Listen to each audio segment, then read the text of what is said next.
ચલો વિદ્યાર્થી મિત્રો, હવે નવો જે આપણે ચેપ્ટર ચાલુ કરવા જઈ રહ્યા છીએ એ ચેપ્ટર નંબર 3 જેનું નામ છે પ્રવાહ વિદ્યુત. બરાબર. ચેપ્ટર નંબર 1 અને 2 માં આપણે વિદ્યુત ભાર જે છે એ વિદ્યુત ભારને સ્થિર આપણે લીધા હતા. વિદ્યુત ભાર જે છે એ વિદ્યુત ભારને આપણે લીધા હતા સ્થિર. કયા ચેપ્ટરમાં? ચેપ્ટર નંબર 1 અને ચેપ્ટર નંબર 2. પણ હવે ચેપ્ટર નંબર 3 જે આપણે શરૂઆત કરવાના છે એમાં વિદ્યુત ભાર જે છે એને ગતિમાં આપણે લેશું. શેમાં લેશું? ગતિમાં. એટલે કે વિદ્યુત ભાર જે છે એ વહન કરતા હશે. શું કરતા હશે? વહન. હવે વિદ્યુત ભાર જે છે એ સ્થિર નથી. વિદ્યુત ભાર છે એ ગતિ કરવાના છે. ગતિ કરતો વિદ્યુત ભાર, ગતિ કરતો વિદ્યુત ભાર, ગતિ કરતો વિદ્યુત ભાર, વિદ્યુત પ્રવાહ જે છે, વિદ્યુત પ્રવાહ નું નિર્માણ કરે છે. જો કોઈ પણ રીતે તમારો વિદ્યુત ભાર જે છે ગતિ કરવા લાગે, બરાબર, તો વિદ્યુત પ્રવાહનું નિર્માણ થાય. વિદ્યુત પ્રવાહ એટલે દોડતો વિદ્યુત ભાર, એવી રીતે પણ યાદ રાખી શકાય. હવે એને દોડવા માટે ઉર્જાની જરૂર પડે. ગતિ કરાવવાનો છે વિદ્યુત ભારને, આપણે શું કરવાનું છે? ગતિ કરાવવાનું છે, જેને ઉર્જાની જરૂર પડે, જે તમે ચેપ્ટર નંબર 2 ની અંદર ભણશો, જેને સ્થિતિમાન કહી શકાય. ઓકે. હવે વિદ્યુત પ્રવાહ જે છે એ તમારે જો જોવો હોય તો દાખલા તરીકે તમે વીજળીના ચમકારા જોયા હશે, બરાબર. વીજળીના ચમકારા જે થાય છે એમાં વિદ્યુત ભારોની ગતિ જ છે, પણ એ વિદ્યુત ભારોની ગતિ જે છે એ અસ્ત વ્યસ્ત ગતિ છે. વિદ્યુત ભારોની ગતિ છે, અસંખ્ય વિદ્યુત ભારો જે છે એ ગતિ કરે છે, જેને જ કારણે પ્રવાહનું નિર્માણ થાય છે. પણ એ વિદ્યુત ભારોની ગતિ અસ્ત વ્યસ્ત છે. કેવી છે? અસ્ત વ્યસ્ત. જો વિદ્યુત ભારોની ગતિ અસ્ત વ્યસ્ત હોય તો અસ્થાયી પ્રવાહ જે છે એનું નિર્માણ થાય. કેવો પ્રવાહનું નિર્માણ થાય? અસ્થાયી પ્રવાહ. પ્રવાહ તમને મળે ખરો, પણ અસ્થાયી. થોડી વાર પ્રવાહ મળે, પાછો 0 થઈ જાય. ટૂંકમાં વિદ્યુત ભારોની ગતિ ઉપર જ પ્રવાહ આધાર રાખતો હોવાથી વિદ્યુત ભારો જે રીતના ગતિ કરશે એ રીતના, કારણ કે વિદ્યુત ભારોની ગતિ જે છે એ જ અસ્ત વ્યસ્ત છે, એટલે પ્રવાહ જે મળશે એ તમને સ્થાયી પ્રવાહ મળશે નહીં, પણ કેવો પ્રવાહ મળશે? અસ્થાયી. પણ એની જગ્યાએ દાખલા તરીકે બીજું ઉદાહરણ લઈએ તો ઉદાહરણ બીજું આપણે લઈએ, એમાં આપણે લઈએ દાખલા તરીકે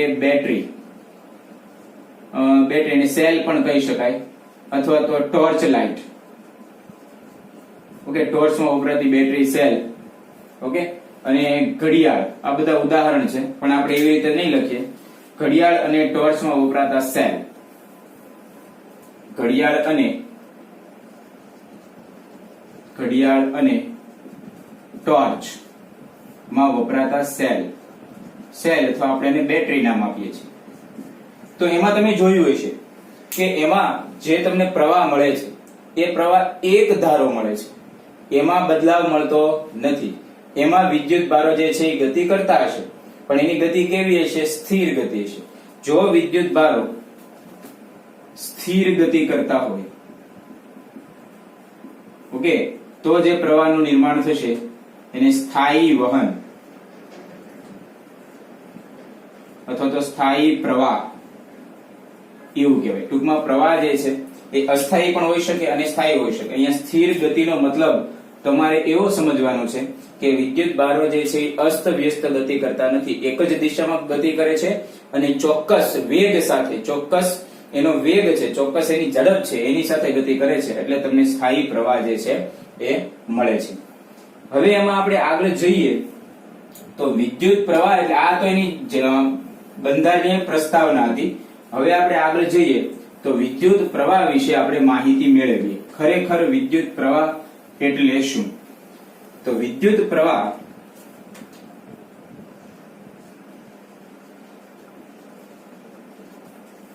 ઓકે, જો તમારી પાસે સ્થાયી વિદ્યુત પ્રવાહ, સ્થાયી વહન તમે લેતા હો, શું લેતા હો? સ્થાયી વહન. તો સ્થાયી વિદ્યુત ભારના વહન માટે વિદ્યુત ભાર જે Q છે એ સ્મોલ t ના સમપ્રમાણમાં હોય છે. શું? વિદ્યુતભાર સ્મોલ ટી, વિદ્યુતભાર સ્મોલ ક્યુ એ કોના સમપ્રમાણમાં હોય છે? સ્મોલ ટી, એટલે કે સમયના સમપ્રમાણમાં હોય છે. સ્થાયી વહનની આપણે વાત કરીએ છીએ. એટલે અહીંયાથી આપણે સૂત્ર લખીએ તો Q is equal to Q is proportional to T. જેમ જેમ સમય પસાર થતો જશે એમ એમ વિદ્યુતભાર જે છે એ બદલાતો જશે. તો પ્રવાહ I is equal to Q by T. મેં શું કર્યું? આ સપ્રમાણતાની નિશાની કાઢી અને સપ્રમાણતાની નિશાની કાઢવા માટે કોઈ એક અચળાંક મૂક્યો.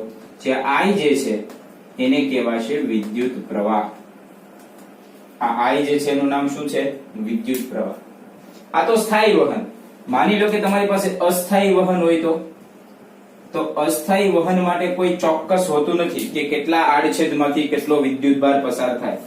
ખરેખર જો તમે વિદ્યુતભારની વ્યાખ્યા, વિદ્યુત પ્રવાહની વ્યાખ્યા આપો તો માની લો કે તમારી પાસે કોઈ એક આડછેદ છે, એ આડછેદમાંથી આ આપણે ધારી લઈએ આ એક આડછેદ, એ આડછેદમાંથી ચોખ્ખો કેટલો વિદ્યુતભાર પસાર થાય, ચોખ્ખો કેટલો વિદ્યુતભાર એકમ સમયમાં પસાર થાય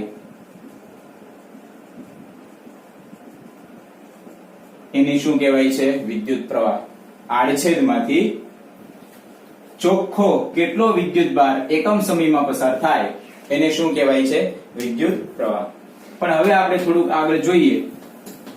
જો માની લો કે તમારી પાસે અસ્થાયી વહન હોય. શું હોય? અસ્થાયી વહન. આપણે આકૃતિ અહીંયા દોરીએ. માની લો આ કોઈ આડછેદ છે, બરાબર? કોઈ એક નળાકાર છે અને એ નળાકારનો એક આડછેદ છે. ઓકે, અત્યારે આપણે એવું ધારીને ચાલીએ કે T અને T પછીના T પ્લસ ડેલ્ટા T વચ્ચેના સમયના અંતરાલમાં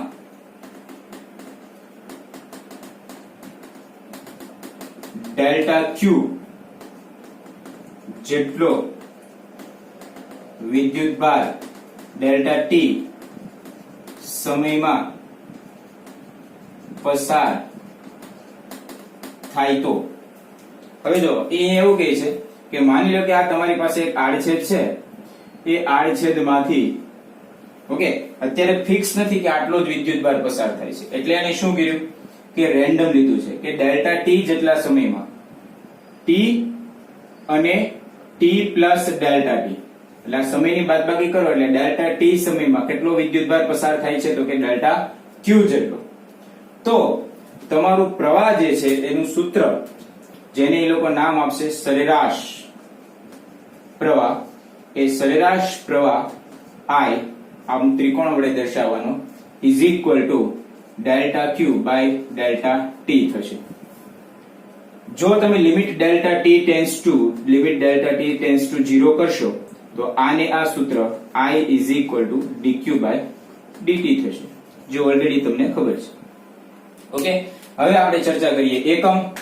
તો એકમ જે છે એમાં આ વિદ્યુત ભાર છે, આ શું છે? વિદ્યુત ભાર, અને છેદમાં છે સમય. તો વિદ્યુત ભાર અને સમય એટલે થશે કુલંબ ના છેદમાં સેકન્ડ. તો કુલંબ ના છેદમાં સેકન્ડ એને આપણે નામ આપશું એમ્પિયર. શું નામ આપશું? એમ્પિયર.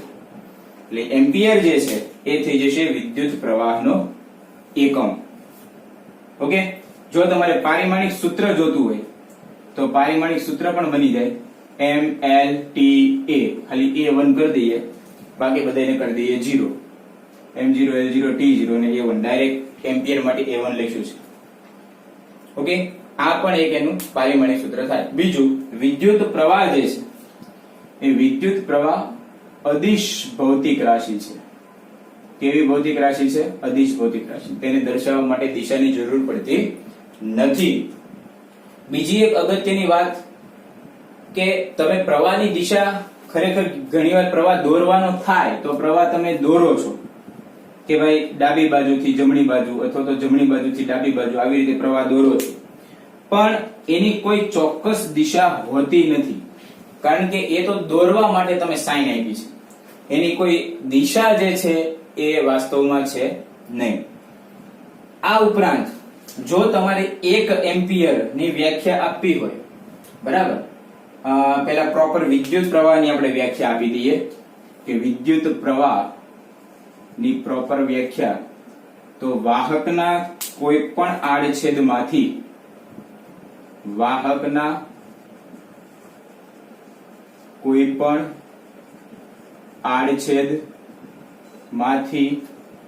એકમ સમયમાં પસાર થતો વિદ્યુત ભારનો જથ્થો, જેને શું કહેવાય? વિદ્યુત પ્રવાહ. પણ જો તમારે 1 એમ્પિયર ની વ્યાખ્યા આપવી હોય, 1 એમ્પિયર ની વ્યાખ્યા, તો જે ઉપરની વ્યાખ્યા છે એ જ, એમાં કાંઈ ફેરફાર નહીં કરવાનો, પણ જે જગ્યાએ વાહકના આડછેદમાંથી એકમ સમયમાં છે ત્યાં 1 સેકન્ડ અને વિદ્યુત ભારનો જથ્થો ત્યાં 1 કુલમ. જોઈએ, વાહકના આડછેદમાંથી જો 1 સેકન્ડમાં પસાર થતો વિદ્યુત ભારનો જથ્થો જો 1 કુલંબ હોય તો પ્રવાહ 1 એમ્પિયર કહેવાય. ઓકે, એ જનરલી ક્યારે પૂછાય તો એના માટે છે. ખરેખર પ્રવાહ જે છે એની પ્રવાહની દિશા બે તમે લેશો. એક જે છે એ વિદ્યુતીય પ્રવાહ, આની જરૂર નથી એટલે આને આપણે સાફ કરીએ. પ્રવાહ જે છે એ બે પ્રકારના છે. પહેલો જે પ્રવાહ એ વિદ્યુતીય પ્રવાહ અને બીજો જે છે એ રૈવાજિક પ્રવાહ. આ પ્રવાહ જે છે વિદ્યુતીય પ્રવાહ એ તમારે યાદ રાખવાનું થશે ઇલેક્ટ્રોનની દિશામાં, ઇલેક્ટ્રોનની દિશા, અને આ જે રૈવાજિક છે ઇલેક્ટ્રોનની વિરુદ્ધ દિશામાં. જે દિશામાં તમારા ઇલેક્ટ્રોન ગતિ કરતા હોય એની વિરુદ્ધ દિશામાં રૈવાજિક પ્રવાહ મળશે, અને જે દિશામાં ખુદ ઇલેક્ટ્રોન ગતિ કરતા હોય અને જે પ્રવાહ મળે એનું નામ છે વિદ્યુતીય પ્રવાહ. ઓકે, તો આ હતું બેઝિક ઇન્ફોર્મેશન વિદ્યુત પ્રવાહ વિશે. જોયું. ચાલો વિદ્યાર્થી મિત્રો, હવે અલગ અલગ મટીરીયલમાં વિદ્યુત પ્રવાહનું નિર્માણ શેને લીધે થાય છે એની ખાલી જનરલ બેઝિક ઇન્ફોર્મેશન આપણે લેવાની છે. તો આપણને ખબર છે કે માની લો કે તમારી પાસે સુવાહક ધાતુ હોય, બરાબર છે. હવે સુવાહક ધાતુમાં તમારી પાસે મુક્ત ઇલેક્ટ્રોન હોય છે. મુક્ત ઇલેક્ટ્રોન હોવાને કારણે માની લો કે તમે બાહ્ય ક્ષેત્ર તમે આપો, માની લો કે કોઈ એક સુવાહક ધાતુ તમારી પાસે છે, એ સુવાહક ધાતુની પાસે મુક્ત ઇલેક્ટ્રોન છે.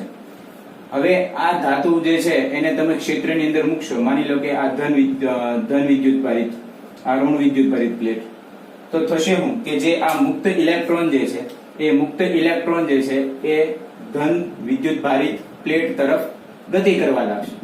આ જે કોઈ તમને ઋણ વિદ્યુત ભારિત ઇલેક્ટ્રોન દેખાય છે, જે મુક્ત ઇલેક્ટ્રોન છે, મુક્ત ઇલેક્ટ્રોન જે છે એ શું કરશે તો કે મુક્ત ઇલેક્ટ્રોન તમે જે આ બાહ્ય બળ લાગુ પાડ્યું, આ તમે લાગુ પાડ્યું છે બાહ્ય બળ, એ બાહ્ય બળની અસર હેઠળ જે કોઈ ઇલેક્ટ્રોન મુક્ત હશે એ બધા મુક્ત ઇલેક્ટ્રોન જે છે એ ધન વિદ્યુત ભારિત પ્લેટ ઉપર આકર્ષિત થશે. આ ત્યાં સુધી શરૂ રહેશે કે જ્યાં સુધી ઋણ વિદ્યુત ભારિત ઇલેક્ટ્રોન અહીંયા મટીરીયલ ની અંદર અવેલેબલ છે ત્યાં સુધી પ્રવાહ એનો શરૂઆત રહેશે. પણ જો ઇલેક્ટ્રોન જે છે એની શોર્ટેજ થઈ જાય, બરાબર, તો એ પ્રવાહ જે છે એ બંધ થઈ જશે. આ તો થઈ જેની પાસે મુક્ત ઇલેક્ટ્રોન છે એની વાત, કે મુક્ત ઇલેક્ટ્રોન હોય, બાહ્ય ક્ષેત્ર તમે બાહ્ય બળ પૂરું પાડી દો તો વિદ્યુત પ્રવાહનું નિર્માણ થાય, સાચું. પણ ઘણી ધાતુઓ તમારી પાસે, ઘણા મટીરીયલ તમારી પાસે એવા છે કે જેની પાસે મુક્ત ઇલેક્ટ્રોન નથી. તો જેની પાસે મુક્ત ઇલેક્ટ્રોન નથી, તમે એને બાહ્ય બળ લાગુ પાડશો, બાહ્ય બળ તમે આપશો, તો પણ વિદ્યુત પ્રવાહ જે છે એ વિદ્યુત પ્રવાહ તમને મળશે નહીં. કારણ કે વિદ્યુત ભાર જે કેરી કરીને લઈ જવાના છે એ ચાર્જ કેરિયર જ તમારી પાસે અવેલેબલ નથી. જે પ્રવાહનું નિર્માણ કરવાના છે વિદ્યુત ભાર જ તમારી પાસે અવેલેબલ નથી, તો તમે વિદ્યુત પ્રવાહનું નિર્માણ કેવી રીતે શક્ય થાય, બરાબર? એટલે અમુક પદાર્થો એવા છે કે જેની પાસે મુક્ત ઇલેક્ટ્રોન ન હોવાને કારણે તમે ગમે એટલું બાહ્ય બળ આપો છો તો પણ વિદ્યુત પ્રવાહનું નિર્માણ થતું નથી. આપણે ઉદાહરણ મુજબ સમજીએ તો દાખલા તરીકે તમારી પાસે ધાતુ હોય, ધાતુ, બરાબર, તો ધાતુમાં તમને ખબર હશે ઇલેક્ટ્રોન જે થાય છે, વિદ્યુતનું વહન જે થાય છે, એ વિદ્યુત વહન કોને કારણે થાય છે? તો કે મુક્ત ઇલેક્ટ્રોન દ્વારા. કોના કારણે દ્વારા થાય છે? તો કે મુક્ત ઇલેક્ટ્રોન.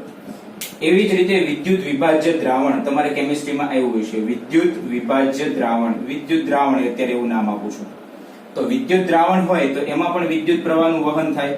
તો એ વહન કોને કારણે થાય છે? તો તમને ખબર હોય તેમાં ધન આયન અને ઋણ આયન આવતા હોય છે. તો ધન આયન અને ઋણ આયન દ્વારા તમારે વિદ્યુત પ્રવાહનું નિર્માણ થતું હોય છે. અને માની લો કે તમારી પાસે વાયુ હોય, બરાબર, તો વાયુ હોય તો એની માટે વિદ્યુત પ્રવાહનું જે વહન છે, વિદ્યુતનું વહન, એ કોના દ્વારા થાય છે? તો કે આયનો દ્વારા થાય છે. મોસ્ટલી આ બેઝિક ઇન્ફોર્મેશન છે જે ઓલરેડી આપણને ખ્યાલ છે. એક બીજું ઉદાહરણ હું આપીને તમને સમજાવું. માની લો કે તમારી પાસે કોઈ એક આર ત્રિજ્યાનો એક નળાકાર છે, બરાબર, કોઈ એક આર ત્રિજ્યાનો, આ કોઈ એક આર ત્રિજ્યાનો નળાકાર છે. હવે આ બંને જે તકતી તમને બતાવી છે A અને B, એ બંને તકતી ઉપર આપણે કામ કરીએ. એકની ઉપર ધન વિદ્યુત ભારિત અહીંયા પ્રસ્થાપિત કરીએ અને બીજાની ઉપર ઋણ વિદ્યુત ભારિત પ્રસ્થાપિત કરીએ.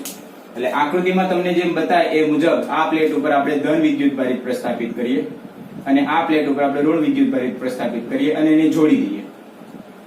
જેવી રીતે આ જોડાણ હું કરીશ, આ જે તકતી તમને બતાવી છે તકતીનું હું જોડાણ કરીશ એટલે શું થશે કે અહીંયાથી જે મુક્ત ઇલેક્ટ્રોન જે છે, એ મુક્ત ઇલેક્ટ્રોનની ગતિ જે છે એ ધન વિદ્યુત ભારિત અથવા તો A પાસેની ગતિ છે.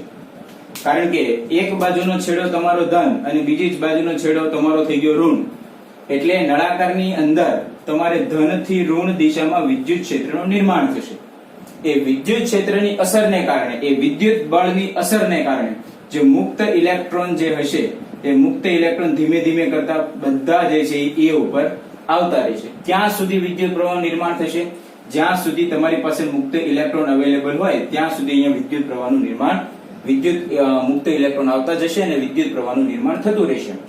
પણ જો એવો સમય આવી જાય કે મુક્ત ઇલેક્ટ્રોન ન હોય, મુક્ત ઇલેક્ટ્રોન સમાપ્ત થઈ જાય, બરાબર, તો વિદ્યુત પ્રવાહ જે છે એ પ્રવાહ જે છે એ થઈ જશે શૂન્ય. શું થઈ જશે? શૂન્ય. પણ આપણે જે પેન્સિલ સેલ અથવા તો બેટરી આપણે જે વાપરીએ છીએ એમાં કઈક રચના એ લોકો એવી રીતે કરેલી હોય છે કે બીજી બાજુથી સતત એને મુક્ત ઇલેક્ટ્રોન જે છે એ મુક્ત ઇલેક્ટ્રોન મળતા જાય. એ મુક્ત ઇલેક્ટ્રોન મળતા જાય એટલે બધા ઇલેક્ટ્રોન જે છે ધન વિદ્યુત ભારિત પ્લેટ ઉપર બધા આકર્ષિત થતા જાય, કોન્સ્ટન્ટ વિદ્યુત પ્રવાહ નિર્માણ થતું જાય અને આપણને પ્રવાહ મળતો જાય. આ બેઝિક ઇન્ફોર્મેશન છે એ વિદ્યુત પ્રવાહને લગતી છે, નોંધી લો. ચલો વિદ્યાર્થી મિત્રો, એક ખૂબ જ અગત્યનો પ્રશ્ન, એ ઓહમનો નિયમ આપણે ભણવાનો છે. આ ચેપ્ટરનો ખૂબ જ અગત્યનો એવો પ્રશ્ન છે, બરાબર. સૌથી પહેલા એનો નિયમ જે છે એ આપણે લખી નાખીએ. ઓહમનો નિયમ શું છે? તો ઓહમનો નિયમ અચળ તાપમાને નિશ્ચિત ભૌતિક પરિસ્થિતિમાં રાખેલા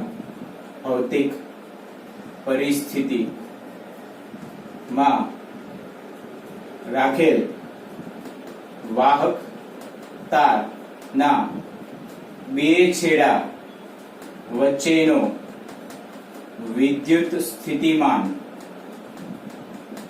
એટલે કે V નો તફાવત, વિદ્યુત સ્થિતિમાન નો તફાવત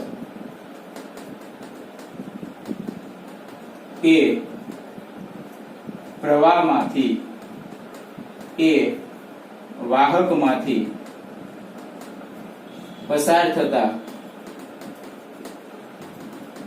પ્રવાહના સમપ્રમાણમાં હોય છે. પ્રવાહ I ના સમપ્રમાણમાં હોય છે. મિત્રો, આ જે છે ઓહમના નિયમનું વિધાન છે. અચળ તાપમાને નિશ્ચિત ભૌતિક પરિસ્થિતિમાં રાખેલા વાહકના બે છેડા વચ્ચેનો વિદ્યુત સ્થિતિમાનનો તફાવત એ વાહકમાંથી પસાર થતા વિદ્યુત પ્રવાહના સમપ્રમાણમાં હોય છે. દાખલા તરીકે આપણે સમજીએ, માની લો કે કોઈ એક તાર છે આપણી પાસે, બરાબર છે, કોઈ એક આ તાર થઈ ગયો અથવા વાહક થઈ ગયો. એ વાહકના બે છેડા વચ્ચેનો વિદ્યુત સ્થિતિમાનનો તફાવત તમે ધારી લો દાખલા તરીકે V. ઓકે, અને એ તારમાંથી જે પ્રવાહ પસાર થાય છે એ પ્રવાહને તમે નામ આપી દો દાખલા તરીકે I.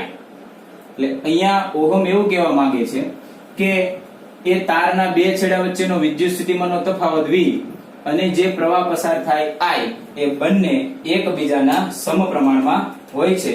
એટલે એ કહેવા એવું માંગે છે V is proportional to I. એનો મતલબ એવો છે કે V બદલાય તો I બદલાય, અને I બદલાય તો V બદલાય. આની ઉપરથી V is equal to IR હું શું કરું છું, એક સપ્રમાણતા અચળાંક જે છે એને મૂકું છું. જ્યાં R જે છે એનું નામ છે સપ્રમાણતા અચળાંક, જેને કહેવાય છે, એનું નામ આપ્યું છે અવરોધ. શું નામ આપ્યું છે? અવરોધ. કારણ કે પ્રોપોર્શનાલિટી ની સાઇન તમે કાઢો એટલે અચળાંક તમારે મૂકવો પડે. અચળાંક તરીકે હું કેપિટલ R મૂકું છું. એ કેપિટલ R મારો સપ્રમાણતા અચળાંક અને જેનું નામ છે અવરોધ. અવરોધ એટલે શું? કોઈ તમને પૂછે અવરોધ એટલે શું, તો કે ઘણીવાર એવું હોય કે વાહક જ્યારે આપણે બનાવતા હોય, કોઈ પણ ધાતુ આપણે બનાવી છે તો થોડા ઘણા પ્રમાણમાં અંદર અશુદ્ધિ રહી ગઈ હોય, જેને કારણે પ્રોપર વેમાં જે વિદ્યુત ભારની ગતિ થવી જોઈએ પ્રોપર વેમાં વિદ્યુત ભારની ગતિ ન થાય, પણ વિદ્યુત ભારની ગતિ જે છે અટકીને જાય. ટૂંકમાં અવરોધ જે છે એ અવરોધ વાહક માના પ્રવાહને અવરોધવાનો ગુણધર્મ. એવું પણ લખી શકાય કે વાહકનો પ્રવાહ અવરોધવાનો ગુણધર્મ, વાહકનો પ્રવાહ અવરોધવાનો ગુણધર્મ જેને કહેવાય અવરોધ. તો એને સૂત્રનો કરતા બનાવીએ અહીંયાથી, તો અવરોધ R is equal to શું થશે, તો કે V by I. આ અવરોધનું સૂત્ર થયું.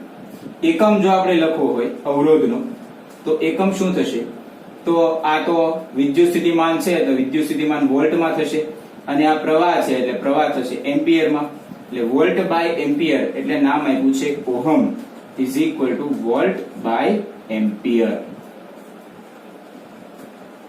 એટલે જે એકમ છે એ એકમ શું થઈ ગયો, ઓહમ. અને જો તમારે એનો સંકેત જોતો હોય તો એનો સંકેત કંઈક આવી રીતે છે, જેને આપણે કહીએ છીએ ઓમેગા. ઓકે. અને અવરોધ જે છે એ દ્રવ્ય, તાપમાન અને પરિમાણ પર આધારિત છે, અને પોતે એક અદિશ ભૌતિક રાશિ છે. કેવી ભૌતિક રાશિ છે? અદિશ. એને કોઈ પોતાની દિશા નથી. તમારે અહીંયાથી એનું પારિમાણિક સૂત્ર બનાવવું હોય તો પારિમાણિક સૂત્ર વોલ્ટ બાય એમ્પિયર થી પણ બની જાય, પણ હું તમને ડાયરેક્ટ આપું છું M1 L2 T-3 અને A-2, જે ભવિષ્યમાં તમારે બહુ બધી વાર ઉપયોગમાં લેવાનું થશે. હવે થોડીક આગળ ચર્ચા આપણે કરીએ. ઓકે. ઓહમનો નિયમ થઈ ગયો, V is proportional to I થઈ ગયું, અવરોધ થઈ ગયું.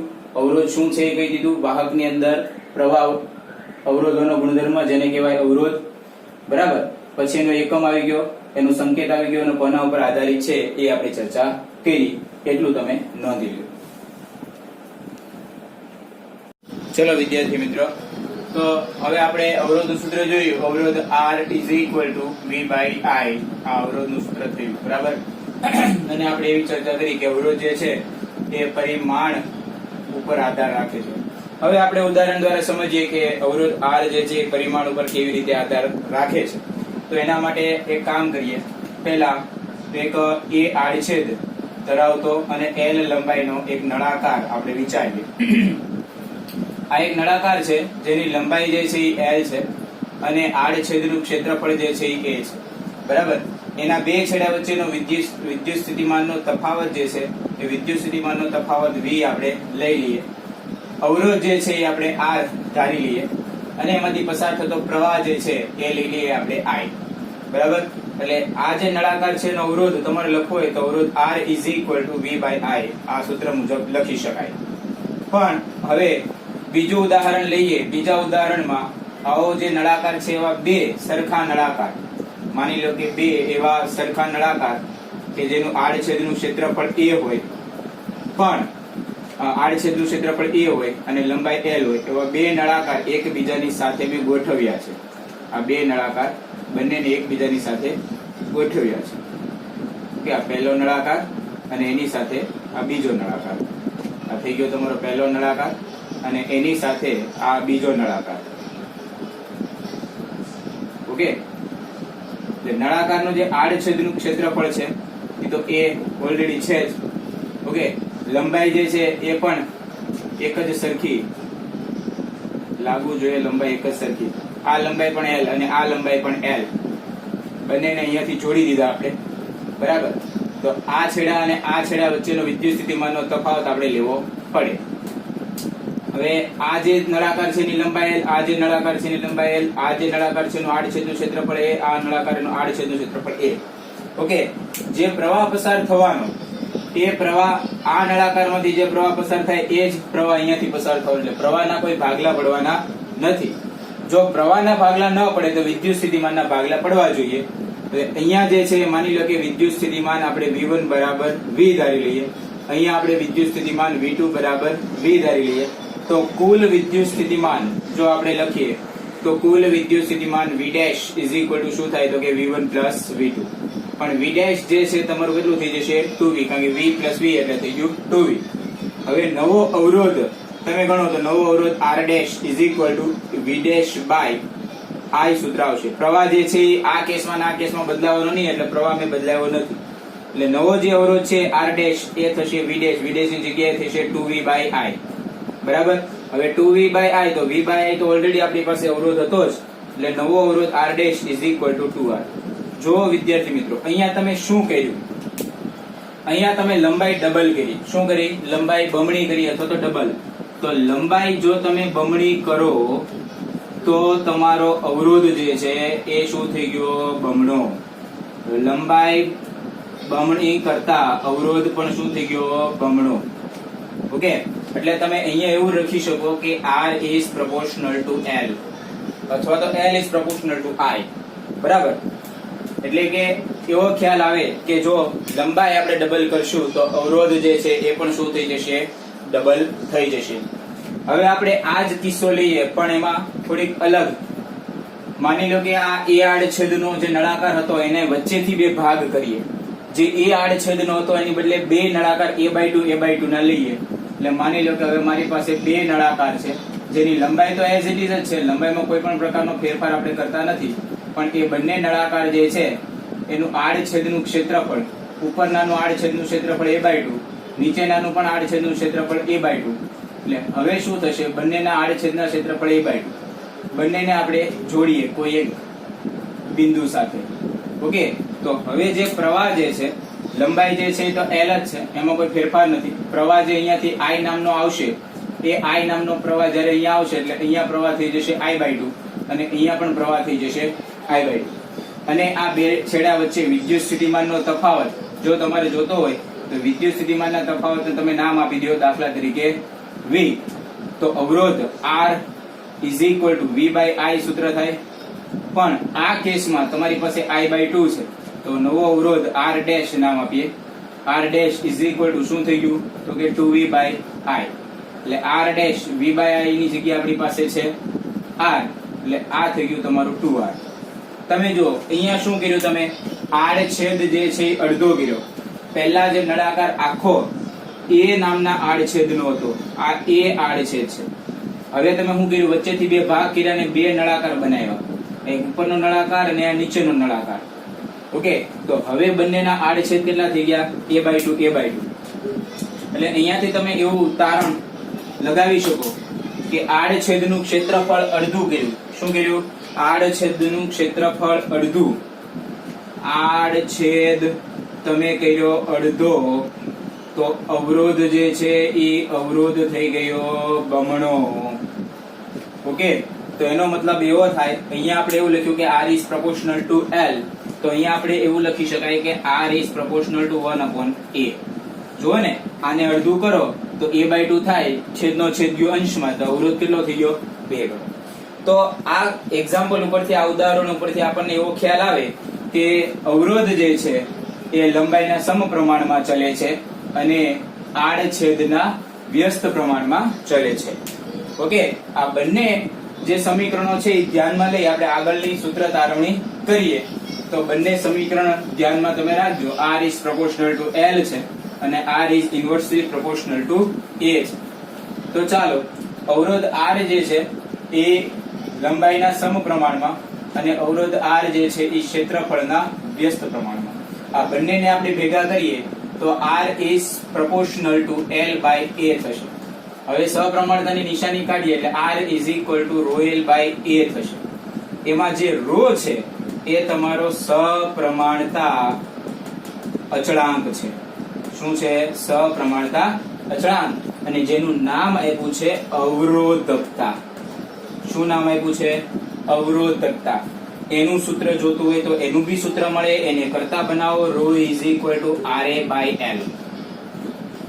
ઓકે, આ અવરોધકતાનું સૂત્ર થઈ ગયું, જે પરિમાણ ઉપર આધારિત નથી પણ દ્રવ્ય પર આધારિત છે. જો દ્રવ્ય બદલાઈ જાય તો તમારી રો જે છે એ પણ બદલાઈ જશે. જો એનો એકમ તમારે લખવો હોય તો એકમ તમે અહીંયાથી લખી શકો.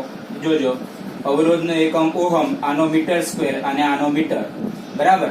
એટલે ઓહમ ઇન્ટુ મીટર સ્ક્વેર ના છેદમાં મીટર, મીટર મીટર કેન્સલ, એટલે એકમ થઈ ગયું ઓહમ ઇન્ટુ મીટર. તમારે આવી રીતે લખવું તો લખી શકાય, ઓહમ ઇન્ટુ મીટર, જે તમને સારું લાગે એ, અથવા તો ઓમેગા ઇન્ટુ મીટર. પારિમાણિક સૂત્ર જો લખવાનું થાય તો પારિમાણિક સૂત્ર તમારે બનાવી દેવાનું, કારણ કે ઓહમનું પારિમાણિક સૂત્ર તમારી પાસે છે એટલે અવરોધકતાનું પણ પારિમાણિક સૂત્ર તમને મળી જાય. ઓકે, હવે જે આ સમીકરણ જે છે, આ સમીકરણ એમાં તમે જો R ની કિંમત શું છે તો કે R is equal to rho L by A છે.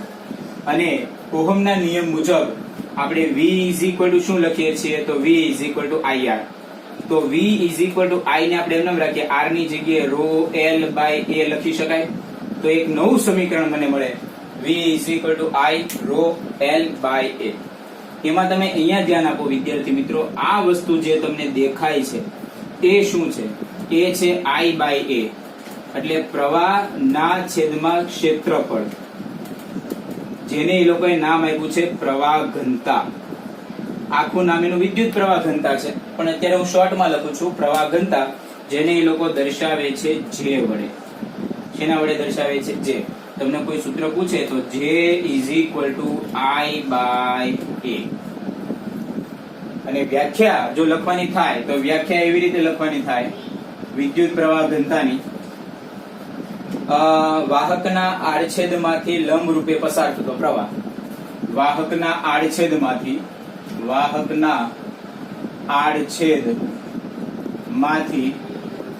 લંબ રૂપે પસાર થતો પ્રવાહ, જેને પ્રવાહ ઘનતા કહે છે. જેનું સૂત્ર J is equal to I by A થાય. અને પ્રવાહ ઘનતા એ પ્રવાહ ઘનતા એ સદિશ ભૌતિક રાશિ છે. કેવી ભૌતિક રાશિ છે? સદિશ. સદિશ હોય તો એની દિશા પણ હોવાની, અને એની દિશા વિદ્યુત ક્ષેત્રની દિશામાં તમારું પ્રવાહ ઘનતાની દિશા છે. તો તમે જો આ જે સમીકરણ તમારું જે છે, અને કોઈ પણ તમે નંબર આપો તો V is equal to આ જે સમીકરણ છે આની જગ્યાએ આપણે J લખીએ તો સમીકરણ શું થઈ જાય તો કે V is equal to થઈ જાય J rho અને L. શું થઈ ગયું? V is equal to J rho L. હવે કોઈ તમારી પાસે દાખલા તરીકે નળાકાર હોય અને નળાકારના બે છેડા વચ્ચેનો વિદ્યુત સ્થિતિમાનનો તફાવત V હોય અને લાગુ પાડેલું ક્ષેત્ર E હોય અને લંબાઈ L હોય, ઓકે, તો V is equal to EL, આવું સૂત્ર થાય જે તમારે ચેપ્ટર નંબર 2 માં છે. તો એક આ સૂત્ર તમારું J rho L અને એક આ સૂત્ર V is equal to EL, બંનેને સરખાવો એટલે EL is equal to J rho L. બંને બાજુથી LL કટ થાય એટલે E is equal to J into rho. સદિશ સ્વરૂપે લખવું હોય તો સદિશ E is equal to સદિશ J into rho, અથવા તો તમે આમ પણ લખી શકો E is equal to J by sigma. Okay, જે સિગ્મા જે છે, સિગ્મા જેને કહેવાય છે વાહકતા. શું કહેવાય છે? વાહકતા. વાહકતા એટલે શું? તો કે વાહકતા એટલે અવરોધકતાનું વ્યસ્ત. શું? વાહકતા એટલે શું? તો કે અવરોધકતાનું વ્યસ્ત. જે કોઈ અવરોધકતાની વસ્તુ છે એ બધી જ વસ્તુ વાહકતાને લાગુ પડે, પણ બધી એની કરવાની ઉલટી. તમે જો અહીંયા સૂત્ર તમે શું લખ્યું છે? અવરોધકતાનું RA/L. હવે તમે વાહકતાનું સૂત્ર જો અહીંયાથી તમારે લખવું હોય તો આનું કરવું પડે ઉલટું. થઈ જશે L ના છેદમાં RA એ તમારું વાહકતાનું સૂત્ર. એકમ લખવું હોય તો એકમ અહીંયા ઓહમ ઇન્ટુ મીટર છે તો અહીંયા મોહો થઈ જશે. મોહો આવી રીતે લખી શકાય, મોહો ઇન્ટુ મીટર ઇનવર્સ. બરાબર છે? એ બધી વાહકતાની ચર્ચા આપણે કરી. પણ અહીંયા જે છે એ પ્રવાહ ઘનતા. કોઈ તમને પ્રવાહ ઘનતાનો એકમ પૂછે કે પ્રવાહ ઘનતાનો એકમ શું છે, તો અહીંયાથી આપણને ખબર પડે કે એકમ થઈ જાય એમ્પિયર ના છેદમાં મીટર સ્ક્વેર. અને એ એક સદિશ ભૌતિક રાશિ છે. ઓકે, તો એટલું વિદ્યાર્થી મિત્રો કોપી કરો, પછી આપણે આગળ જોઈએ. ચલો વિદ્યાર્થી મિત્રો, નવો જે પ્રશ્ન છે એ ઓહમના નિયમની મર્યાદા. બરાબર, જે ઓહમનો નિયમ આપણે જોયો હતો એ ઓહમના નિયમની મર્યાદા. ઓહમનો નિયમ જો તમને ખ્યાલ હોય તો V is proportional to I, અને ત્યાંથી આપણે સૂત્ર લઈ આવ્યા હતા R is equal to V/I. Okay, એમાં જે R જે છે એને આપણે કીધું હતું કે R જે છે અચળ છે. બરાબર છે? તો અચળ એનો મતલબ એવો થાય કે V જેટલો બદલાય એટલો જ I તમારો બદલાવો જોઈએ. જો બંને ભૌતિક રાશિ એકબીજાની સાથે સરખી રીતના બદલાય, સપ્રમાણમાં બદલાય તો ઓહમનો નિયમ પળાય છે એવું કહેવાય. લગભગ મોટા ભાગની ધાતુઓ જે છે એ ઓહમનો નિયમ પાળે છે, પણ કોક ધાતુઓ તમને એવી મળે છે કે જે ઓહમનો નિયમ પાળતી નથી.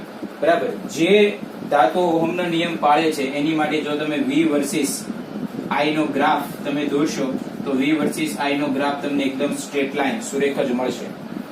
ઓકે, પણ અમુક ધાતુઓ જે છે, અર્ધ ધાતુઓ છે, સેમિકન્ડક્ટર જેને કહેવાય, એ બધા ઓહમનો નિયમ પાલન કરતા નથી. એમાં પહેલું જે ધાતુઓ માટે છે એ તમે જુઓ તો આ રેડ કલરનો ગ્રાફ જે બતાય છે એ ઓહમનો નિયમનું પાલન કરતી નથી એવી કોઈ ધાતુનો છે. જે પાલન કરશે એના માટે આ રેખીય છે, પણ જે નથી પાલન કરવાના એની માટે છે અરેખીય. એવી રીતે એક ડાયોડ.